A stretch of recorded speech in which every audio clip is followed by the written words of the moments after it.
और लड़के पेपर दिया है? अबे हाँ यार, जान छूटी, आखिरी पेपर तक जान लटकी रहती। पेपर कैसा हुआ? बहुत ज़बरदस्त। वो तो बेटा रिजल्ट में ही पता चलेगा। अबे इससे क्या टेंशन, इसकी अम्मी तो हर वक्त घर में बिठाई रखती है। बेटा तू अपनी फिक्र कर। बेटा अभी भी तुम लोगों से ज़्यादा ही नंबर आएंगे मेरे। क्यों भाई, फुल छप कर आया है? अल्लाह का शुक्र है। बहुत ही रीड है भाई। खैर अब क्या इरादा है? अब तो रिजल्ट तक ऐश ही ऐश है।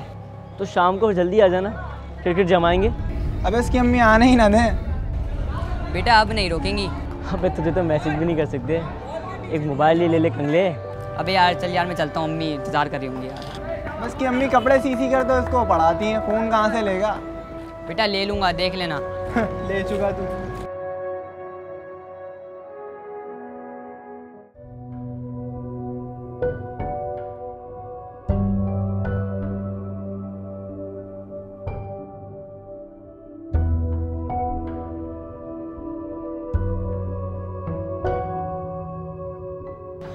ज़ोहर हो गई, टाइम का पता ही नहीं चला। अम्मी आप घड़ी देखेंगी तो आपको टाइम का पता चलेगा ना। बेटा अगर बार बार टाइम देख लो ना तो फिर काम नहीं होता है।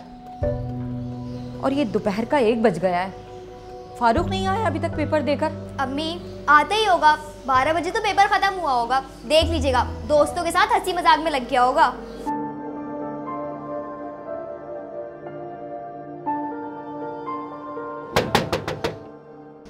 अरे भाई आ गया तेरा, अल्लाह रखे बहुत बड़ी उम्र है उसकी। जा दरवाजा खोल।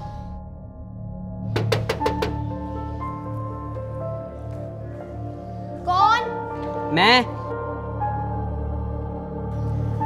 कौन? बकरी? अबे बताऊँ तुम्हें? ये बताओ कि तुम इतनी देर से क्यों आए हो? सजा है तुम्हारी, बाहर ही खड़े रहना तुम। दरवाज़ा खोलती हूँ, अम्मी को आवाज़ दूँ? अम्मी को आवाज़ देने की जरूरत नहीं है। अच्छा ये बताओ कि मेरे लिए चिप्स लेकर आए हो? अब तो नहीं दूंगा। कौन है अंबर? अब बताता हूँ तुम्हें मैं। कौन है अंबर? अम्मी फारूक आया। क्या हो गया, ये क्या हो रहा है तुम दोनों को? जहाँ इकट्ठा होते हो लड़ना शुरू कर देते हो। अम्मी सुबह से मैं किसी से लड़ी हूँ, यही लड़ता है मुझसे। सुबह से था भी नहीं घर पर जो तुम इससे लड़ती। नहीं करो अंबर, देखो भाई थका हारा आया है, उसको आराम कर लेने दो। चलो बेटा तुम अंदर, और बताओ मेरे बेटे का पेपर कैसा हुआ? अच्छा बेटा अब बताओ कैसा हुआ आपका पेपर आज का? बहुत अच्छा हुआ अम्मी, आपका बेटा हूँ, सबसे पहले कर लिया था। और घर तुम सबसे लेट आए हो। तुम चुप हो जाओ, नहीं तो पिट जाओगी। अच्छा ना, चिप्स दे दो प्लीज। आज तो तुम्हारे सामने बैठकर खाऊंगा और तुम्हें नहीं दूंगा।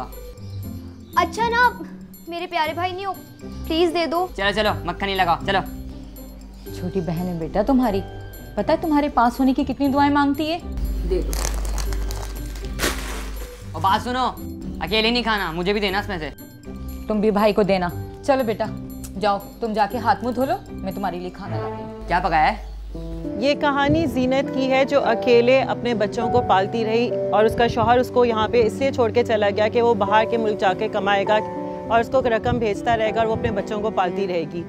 शौहर की तो कोई ख़बर नहीं आई, ऐसी क्या वजूहत पेश आई कि उसने उसे कांटेक्ट नहीं किया और वो अकेले अपने 2 छोटे बच्चों को पालती रही। और फिर उसके बाद क्या हुआ आइए मालूम करते हैं। जीनत आपका गम बहुत बड़ा है और मेरे पास अल्फाज नहीं है कि मैं आपसे उसका इजहार कर सकूं।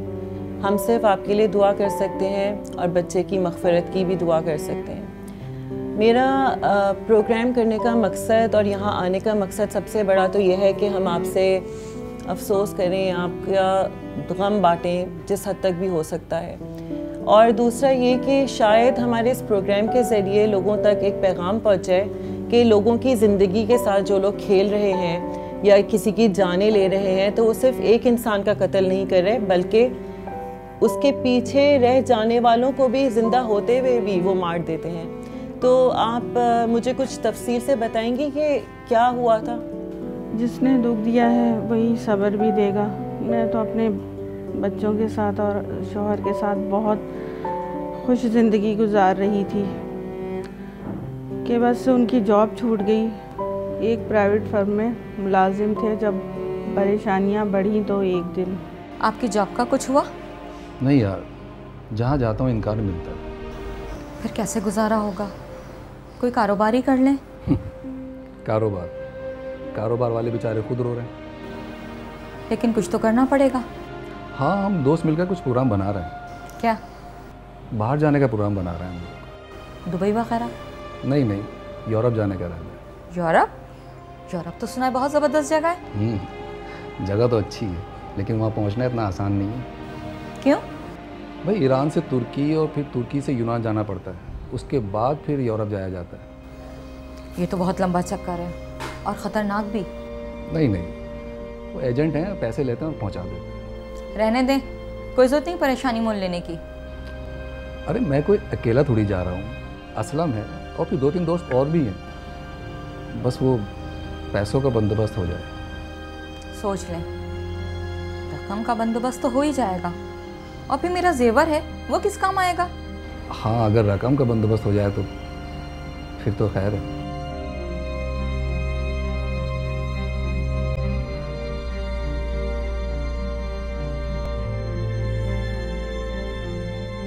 और फिर एक दिन वो बाहर चले गए। अच्छा, ये तो गैर कानूनी रास्ता है, तो किसी ने उनको समझाया नहीं या आपने उनको नहीं समझाया? नहीं, मुझे इतनी मालूमात नहीं थी। और वो वैसे भी अपने दोस्तों के साथ जा रहे थे, अपने पूरे ग्रुप के साथ जा रहे थे, तो मुझे पूरा यकीन था कि जो भी हो रहा है, जो भी वो कर रहे हैं, ठीक है। अच्छा जीनत, जाने के बाद उन्होंने आपसे कोई राब्ता किया था? ईरान और तुर्की तक तो राब्ता था उनसे, लेकिन फिर उसके बाद कोई राब्ता नहीं रहा। फिर उसके बाद 6 साल हो गए, कोई राब्ता ना रहा।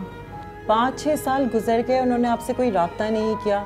तो जीनत, मुझे ये बताएं कि 2 बच्चों की परवरिश और आप खुद भी अकेली थी, आपने गुजारा कैसे किया? अखराजात होते हैं बच्चों के साथ, 100 खर्चे होते हैं, आपने कैसे उनकी परवरिश की? जेवर तो इनके जाने ही में बिक गया और बाद में फिर घर का आहिस्ता आहिस्ता छोटा मोटा सामान भी बिक गया। अल्लाह का शुक्र है कि घर हमारा अपना है।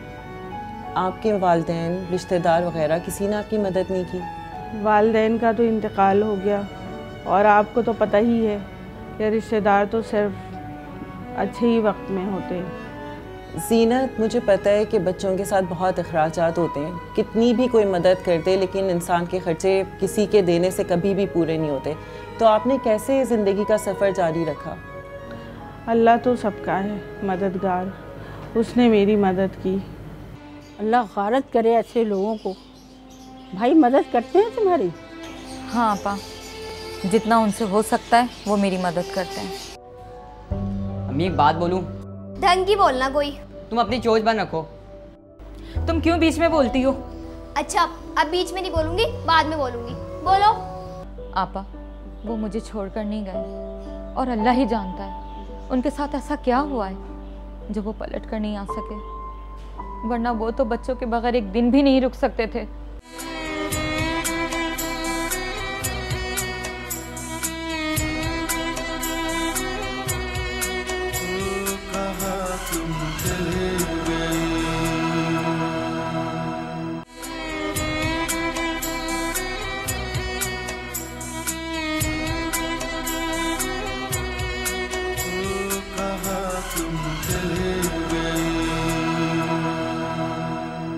जीनत, रज़ा का कुछ पता चला? नहीं आपा, कहीं पता नहीं चला इनका। तो भाई से कहती ना कि वो कुछ मालूम कर ले। भाई ने तो कहाँ कहाँ नहीं पता किया, जिस आदमी ने भेजा था वो भी लापता है। अल्लाह गारत करे ऐसे लोगों को। भाई मदद करते हैं तुम्हारी? हाँ आपा, जितना उनसे हो सकता है वो मेरी मदद करते हैं। ये तो बड़ी परेशानी की बात है। फिर तो रहा सहा ही निकाल निकाल के खा रही होगी, क्या बचा होगा फिर? आपा, अब तो कुछ भी नहीं बचा है। क्या ऐसे ही हाथ पे हाथ रख कर बैठी रहेगी? तो फिर आपा मैं क्या करूं? सिलाई आती है तुम्हें? जी। फिर जिंदा रहना है तो बच्चों के साथ मशीन भी संभाल ले। रह गए कपड़े वो तो मैं तुझे मोहल्ले से ही ला के देती रहूँगी, देख अल्लाह क्या करता है। और कुछ न कुछ तो पता चल ही जाएगा बाद में रज़ा का।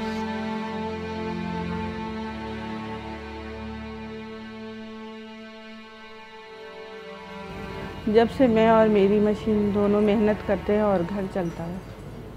अच्छा, तो लोग आपको काम देते थे, आपसे सिलाई वगैरह कराते थे? शुरू शुरू में तो बहुत मुश्किलात आई, फिर कौसर आपा ने साथ दिया और ये है कि हम भी आदी हो गए। आपने मुझे बताया ज़ीनत कि आप बच्चों की देखभाल अकेले करती रहीं, खुद सिलाई कढ़ाई करके आपने अपना गुजारा किया, लेकिन इस दौरान आपके शौहर ने आपसे कोई रब्ता करने की कोशिश की? ना शौहर ने रब्ता किया, ना उनका कुछ पता चला। बच्चे भी बड़े हो गए, फारूक तो मेरा मैट्रिक में आ गया था। कहते हैं ना कि जब अल्लाह बोझ डालता है तो फिर उसको उसकी बर्दाश्त करने की सलाहियत भी देता है। आप बहुत मुश्किल सफ़र से गुजरी, आपने बहुत स्ट्रगल किया। इसके अलावा मैं आपसे और क्या कहूँ? हाँ, महल्ले वालों ने और कौसर आपा ने मेरी बड़ी हिम्मत बनाई। और आपा क्या हाल है?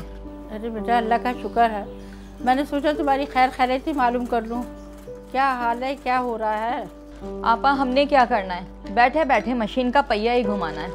चल शुक्र है तुझे पहिया घुमाना आता है, तू घर बैठे बच्चों को पाल तो रही है। जिस तरह तेरा मियाँ छोड़कर गया है, चलिए कितनी मुश्किलात होती। आपा वो मुझे छोड़कर नहीं गए और अल्लाह ही जानता है उनके साथ ऐसा क्या हुआ है जो वो पलट कर नहीं आ सके, वरना वो तो बच्चों के बगैर एक दिन भी नहीं रुक सकते थे। अरे कोई इत्तला तो आती, जिंदा है या मुर्दा है, ऐसे ही दिल को सब्र दिए चली जा रही हो तुम। खुदा ना करे आपा, ऐसा तो ना कहें आप, मेरा दिल कहता है कि वो जिंदा हैं। अस्सलाम वालेकुम खाला। वालेकुम सलाम, कैसी हो बेटा, क्या हाल है, ठीक हो? ठीक हूँ। अल्लाह ठीक रखे बेटा तुझे, कभी माँ का भी हाथ बटा लिया कर, देख क्या हाल हो गया माँ का तुम। आपा ये मेरा बहुत हाथ बटाती है, आपको पता है घर का सारा काम ही यही करती है। जाओ बेटा अंबर, जाके चाय बनाओ तो मैं खाला के साथ पी लूँ। जी अम्मी। आपा ये क्या लाई हैं? अरे बेटा ये मेरी कमीज़ें ढीली हो गई है, तुम इसे सही कर दो। नाप लाई हो आपा? हाँ इसी में ही है, ये लो। अच्छा आपा कल ले लेना। हाँ हाँ मुझे कौन सा जल्दी है। अरे सुनो इसके पैसे नहीं दूंगी मैं। आपा आपसे पैसे कौन मांग रहा है? वो अपना फारूक नजर नहीं आ रहा। आपा दोस्तों के पास गया है अपने। अरे ज्यादा बाहर मत जाने दिया करो, तुम्हें पता नहीं आजकल के दोस्तों का क्या हाल है, कितना बिगाड़ देते हैं बच्चों को। इतनी आज़ादी दे रखी है तुमने अपने बेटे को। आपा जाता ही कहाँ है, जब से इम्तिहान ख़त्म हुए तब से ही तो जाने लगा है दोस्तों के पास।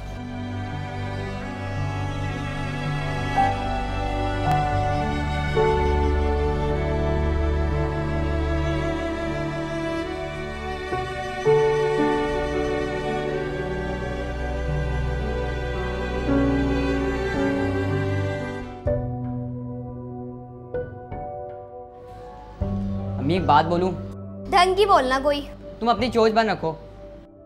तुम क्यों बीच में बोलती हो? अच्छा अब बीच में नहीं बोलूंगी, बाद में बोलूंगी। बोलो। अम्मी अब तो मैं मैट्रिक में आ गया हूँ। समझ गई, फरमाइश। अम्मी अब तो मोबाइल लेकर दे दें, मेरे सब दोस्तों के पास मोबाइल है। अम्मी वैसे ठीक कह रही है, घर में एक मोबाइल तो होना चाहिए ना, और आपने तो इससे वादा भी किया था। मुझे याद है, पर अभी इसने इम्तिहान दिया है, मैट्रिक भी पास नहीं किया है। अरे अम्मी वो तो ये पास कर ही लेगा ना। आज बड़ी भाई की हिमायत हो रही है भाई। अम्मी भाई है मेरा, और वैसे भी कभी कभी मुझे भी इस्तेमाल करने के लिए दे देगा ये, है ना? ले दूंगी, पर थोड़ा सा इंतजार करो। इसका मतलब नहीं लेकर देंगी, तो फिर मुझे इजाज़त दे दें कि मैं छुट्टियों में कहीं काम कर सकूं। माँ की बात पे भरोसा नहीं है तुम्हें? तुम्हारे रिजल्ट आने से पहले ले दूंगी। सच? मेरा बस चले ना, मैं तुम्हारे कहने से पहले दुनिया की हर चीज़ तुम दोनों को लाके दे दूं।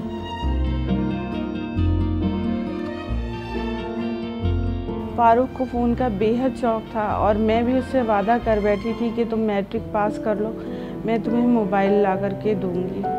ज़ाहिर है जो उसकी उम्र थी, उस उम्र में तो बच्चों को बहुत ज़्यादा एक्साइटमेंट होती है और हर दूसरे बच्चे के पास स्मार्टफोन है या रेगुलर मोबाइल होते हैं, तो मैं इस बात में बिल्कुल हैरान नहीं हूँ कि बच्चा आपसे ज़िद करता था फ़ोन लेने के लिए। हमारी घरेलू हालात और शौहर की गैर मौजूदगी की वजह से मेरे बच्चे वक्त से पहले बड़े हो गए थे। जबकि ज़ीनत उमूमन देखा यह जाता है कि अगर बाप नहीं हो या खुदा न ख्वास्ता वो उसमें पार्टिसिपेट नहीं कर रहा हो बच्चों की परवरिश में, तो अक्सर बच्चे बिगड़ जाते हैं। लेकिन यहाँ पे बरक्स देखने में आया कि आपका बच्चा बहुत समझदार और बहुत आपका फरमाबरदार था। मेरा फ़ारूक बहुत ज़्यादा समझदार बच्चा था। वो मेरी बहुत परवाह करता था। यकीन करें कि वो मुझे कई बार कह चुका था कि मैं अम्मी आपके साथ में आपको काम करता हुआ नहीं देख सकता, मैं कोई काम कर लेता हूँ। लेकिन मैंने उसे मना किया, बार बार मना किया।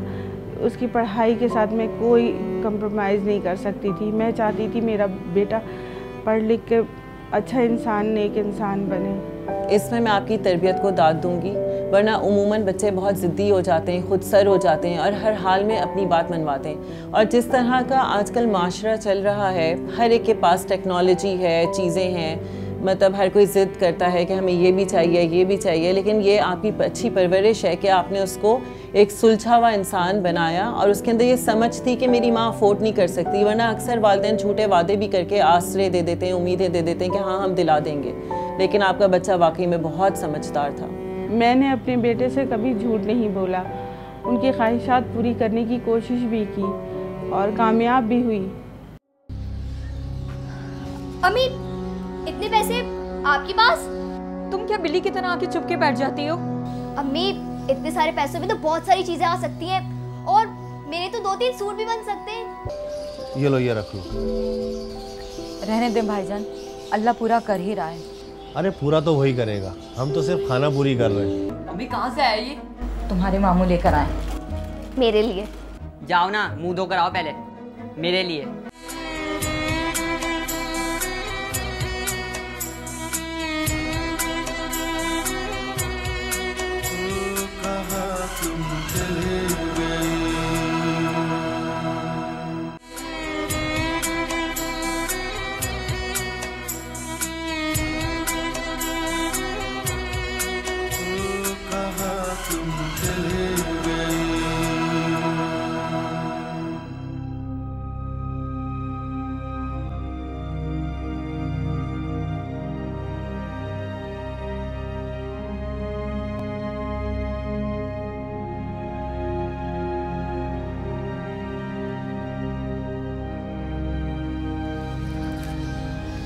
या अल्लाह, अभी तक तो सिर्फ 1600 रुपए हुए हैं। भाई भी नहीं आया, कह रहा था कि मैं आऊँगा।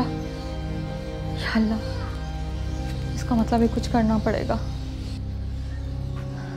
अम्मी, इतने पैसे आपके पास? तुम क्या बिल्ली की तरह आके चुप के बैठ जाती हो? अम्मी, इतने सारे पैसों में तो बहुत सारी चीजें आ सकती हैं और मेरे तो 2-3 सूट भी बन सकते हैं। तुम्हारा तो कपड़ों से दिल ही नहीं भरता है। जाओ और सुनो, किसी से इस बात का तस्करा मत करना। जाओ।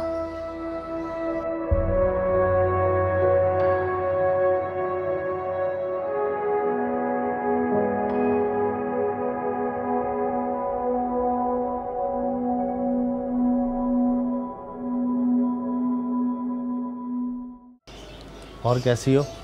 अल्लाह का शुक्र है, जिस हाल में रखे वो। ये लो, ये रख लो। भाईजान, मैंने आपको कितनी बार कहा है कि आप ये तकल्लुफ़ ना किया करें। अरे भाई, बच्चे खा लेंगे। हमें तो तुम्हारे लिए बहुत कुछ करना चाहिए, लेकिन क्या करें, मजबूरियाँ आड़े आ जाती हैं। आपने जो कुछ मेरे लिए किया है वही काफ़ी है। हाँ भाई, अब तो माशाल्लाह फारूक भी बड़ा हो गया है, किस्मत बदल जाएगी तुम्हारी। भाईजान, बच्चों के अब्बा का कहीं पता चला? अभी तक तो कुछ पता नहीं चला, इंशाल्लाह आ जाएगा। आमीन।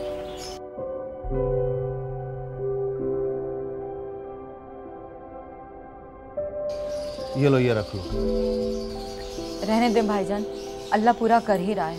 अरे पूरा तो वही करेगा, हम तो सिर्फ खाना पूरी कर रहे हैं। बड़ी हिम्मत दी है तुझे, रख ले।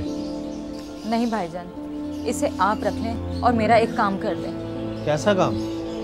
मैंने फारूक से वादा किया था कि मैं उसको एक फ़ोन दिलाऊंगी और मैंने कुछ पैसे भी जमा किए हैं। आप उसे एक फ़ोन ला दीजिए। अच्छा, स्मार्टफोन मांग रहा होगा वो?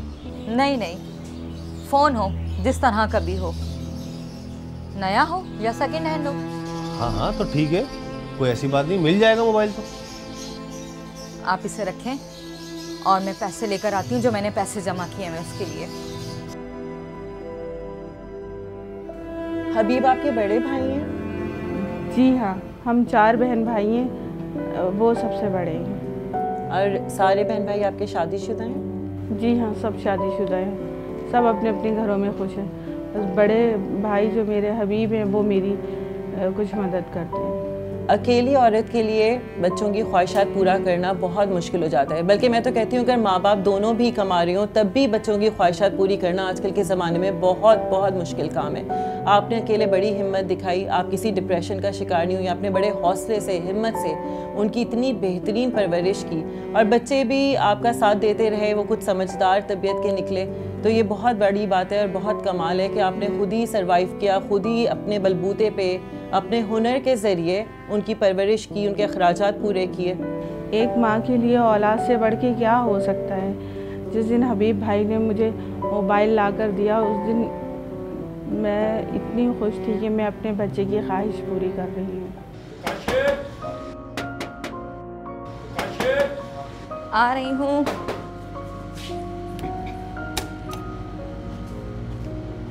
अरे भाईजान, आप इस वक्त?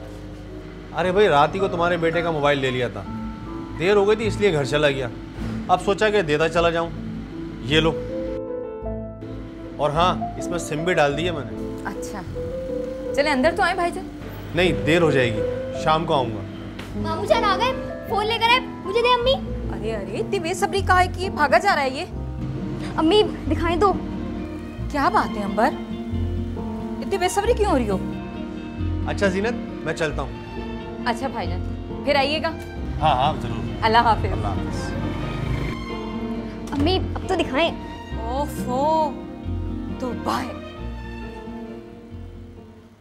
अम्मी ये फोन तो बिल्कुल नया लग रहा है। हाँ, लग तो नया ही रहा है। भाई तो देखकर पागल हो जाएगा।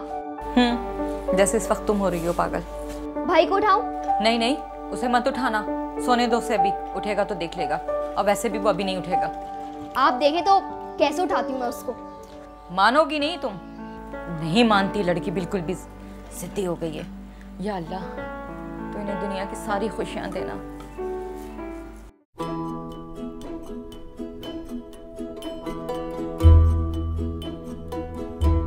क्या है? आप इतनी गर्मी में भी चादर लिए सो रहे हो? तुम्हें क्या परेशानी है? सोने दो ना। मैं क्यों सोने दूं? बल्कि उठो, जाके अम्मी को सौदा ला के दो। अंबर की बच्ची चली जा, वरना बहुत मारूंगा। अच्छा अच्छा ठीक है भाई, मैं गली से ही किसी को फोन करके बुला लेती हूँ। हेलो जी, मैं अंबर बात कर रही हूँ। वो फारूक उठ नहीं रहा है और अम्मी को थोड़ा सा सौदा मंगवाना है। तुम्हारे पास फोन कहाँ से आया? Don't disturb me. जी हाँ खाला, आप रहमान को भेज दें। अम्मी बचाए। अरे अरे अरे, क्या हो गया तुम दोनों को? अम्मी इसके पास फोन कहाँ से आया? बाजार से। लो दो मुझे। क्यों दूं मैं? क्यों तंग कर रही हो? उससे दो मोबाइल। अम्मी कहाँ से आया ये? तुम्हारे मामू लेकर आए। मेरे लिए। जाओ ना, मुंह धोकर आओ पहले। मेरे लिए। सुनो, इसके अंदर सिम भी है। वाह मामू, जिंदाबाद। अच्छा जाओ, मेरे बैग से डायरी लेकर आओ, पहले दानिश को फोन करता हूँ। अम्मी देख लीजिएगा, अब शो दिखाएगा ही सबको। बड़ी प्यारी अम्मी आप मेरी। पहले सब मुझे चढ़ाते थे, अब मैं सबको चढ़ाऊंगा। बेटा, तुम्हारे साथ वादा जो किया था मैंने, 6 महीने से पैसे जमा कर रही थी तुम्हारे मोबाइल के लिए। आप ग्रेट है अम्मी।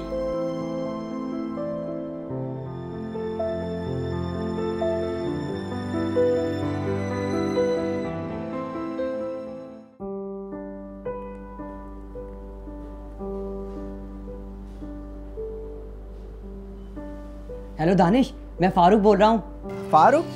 अबे फारूक को भूल गया क्या? अबे किसके फोन से बात कर रहा है? किसके क्या मतलब बेटा, अपना फोन है। क्या दिला दिया तेरी अम्मी ने? जी हाँ बेटा, मैट्रिक में आ गया हूँ। स्मार्टफोन है? अबे स्मार्ट तो हम खुद हैं, मिलेंगे तो देख लेना। ठीक है, फिर मैं भी नाश्ता करके आता हूँ, फिर मिलते हैं। चलो ठीक है, मैं भी नाश्ता करके तैयार होकर आता हूँ। ठीक है, ओके, खुदा हाफिज। अम्मी वैसे भाई कितना खुश लग रहा था ना। क्यों, तुम्हें खुशी नहीं हुई? मुझे भी खुशी हुई है, आखिर भाई है वो मेरा। अब्बू के कोई दोस्त आए, असलम भाई, आपका पूछ रहा है वो। असलम भाई, आप इनके साथ बाहर गए थे ना आप? जी जी भाभी, मैं भी रज़ाक के साथ ही बाहर गया था।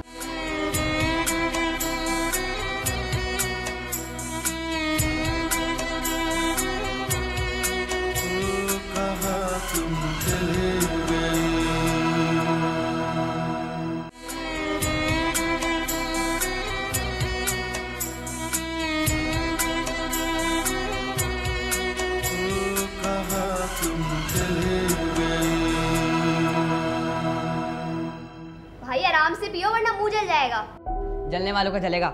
जले हमारे दुश्मन, वैसे भी तुम मेरे भाई हो। ये फ़ोन तो मेरा था, फिर भी मैंने तुम्हें दे दिया।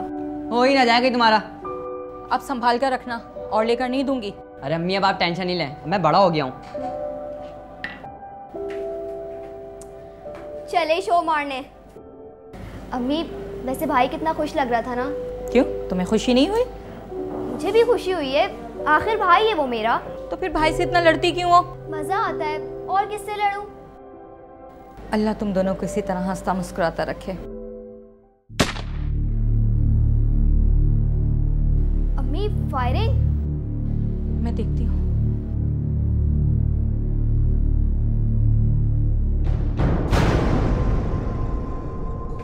फारूक, अरे क्या हुआ?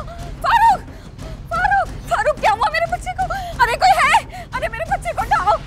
फारूक, अरे कोई है? कोई है मेरे बेटे को बचाओ। मेरे बेटे को देखो क्या हो गया। कोई है? अरे कोई यार, मेरे बेटे को कोई आओ, देखो मेरे बेटे को इसे क्या हो गया? फारूक, अरे खड़े क्यों हो? एम्बुलेंस को लेकर आ जल्दी से। मेरे बेटे को देखो। फारूक, फारूक, फारूक क्या हुआ? चंद लम्हों में मेरी दुनिया उजड़ गई थी। फारूक हॉस्पिटल जाने से पहले ही अल्लाह को प्यारा हो गया था और वो उसे शायद अल्लाह के पास जाने की बहुत जल्दी थी।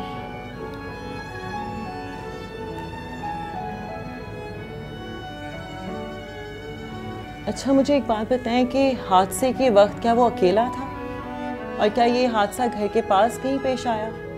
घर से चंद कदम के फासले पे ही हुआ और उसे घर से निकले हुए सिर्फ 5 मिनट हुए थे। जीनत, मुझे पूछते हुए बहुत बुरा लग रहा है क्योंकि मुझे पता है आप इस वक्त शदीद गम में मुब्तला हैं, लेकिन हमारा मकसद है कि शायद अगर कोई जालिम ये प्रोग्राम देख ले तो वो अपना इरादा बदल दे और इन छोटी छोटी चीज़ों की खातिर किसी की जान ना ले। तो आप मुझे एक बात बताएं, जब वो बच्चा मोबाइल लेकर बाहर निकला तो क्या वो अकेला था या किसी के साथ था? असलहे के सामने कौन बोलता है, सबको अपनी जान प्यारी है। वो अपने दोस्त को मोबाइल दिखाने गया था, वो भी उसी उम्र का बच्चा है। अच्छा बेटा, मुझे ये बताइए, जिस वक्त फारूक को गोली मारी उस वक्त आप उसके साथ थे? जी, उस वक्त फारूक मुझे मोबाइल दिखाने ही आया हुआ था और बड़ा खुश था वो उस वक्त। हम दोनों साथ बैठ कर उसका मोबाइल ही देख रहे थे उस वक्त। अच्छा, मुझे थोड़ी सी बेटा तफसील से बताइए कि एग्जैक्टली हुआ क्या था। आप ये बता रहे हैं वो खुश था, उसने आपको फ़ोन किया, फिर आपसे मिलने के लिए वो घर से निकला। वहाँ पे जो हादसा हुआ उस वक्त क्या हुआ था? हम दोनों मोबाइल को लेकर ही बातें कर रहे थे कि इतने में 2 लड़के आए बाइक पे। दानिश बेटा, मैं आपसे एक बात पूछूंगी, जब बाइकर्स आपकी तरफ आ रहे थे तो उमूमन इंसान डर जाता है, मैं भी डर जाती हूँ कि अगर कोई, मैं सिग्नल पे भी खड़ी होती हूँ और अगर कोई अचानक से 2 बाइक में लोग आ रहे हों तो इंसान थोड़ी सा खौफ दिल में होता है कि कहीं ये हमें लूटने तो नहीं आ रहे। तो आपके जहन में ये ख्याल नहीं आया कि शायद ये हमें लूटने आ रहे हैं या कुछ अटैक करने आ रहे हैं? हम समझे शायद एड्रेस पूछना है। इतने में एक लड़का उतरा, उसने पिस्टल निकाल ली और मैंने तो फ़ौरन घबरा कर अपना मोबाइल दे दिया, लेकिन फ़ारूक ने मजम्मत करी जिस पर उन्होंने फ़ौरन ही उसे गोली मार दी। उसको देख के मैं फ़ौरन घबरा गया और मैं वहाँ से भाग गया।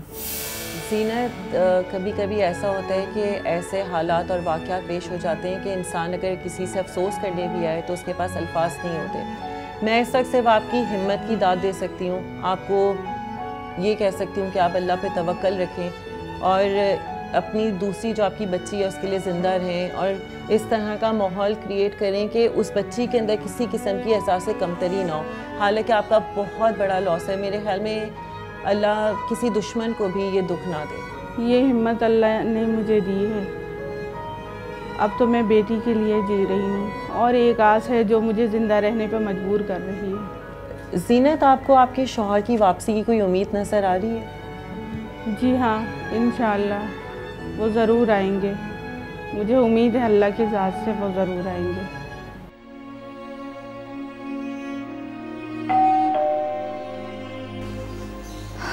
जा बेटा, देखो कौन है दरवाजे में। अगर कोई महल्लेदार हो ना तो मना कर देना उसे। मेरे में अब इतनी हिम्मत नहीं है कि ज़ख्मों को कुरेदूं बार बार।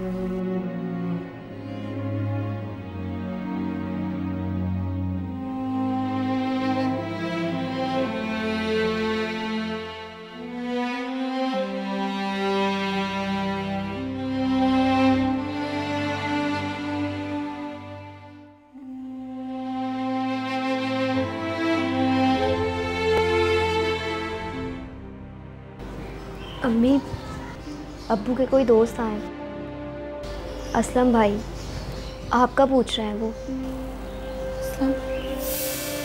अरे मैं कोई अकेला थोड़ी जा रहा हूँ, असलम है और फिर 2-3 दोस्त और भी हैं।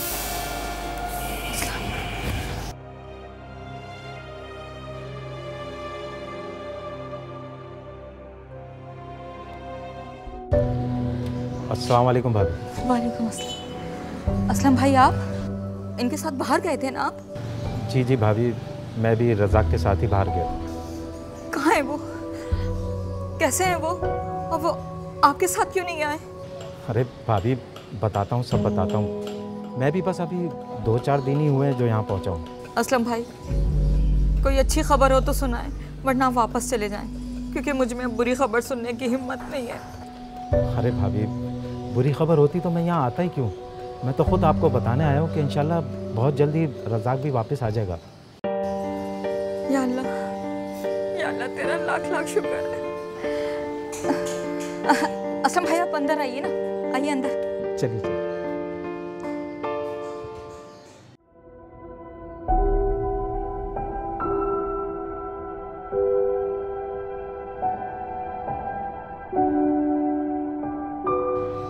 बस भाभी, बहुत मुश्किलों से हम लोग यूनान पहुँचे हैं। मुश्किलों से क्यों?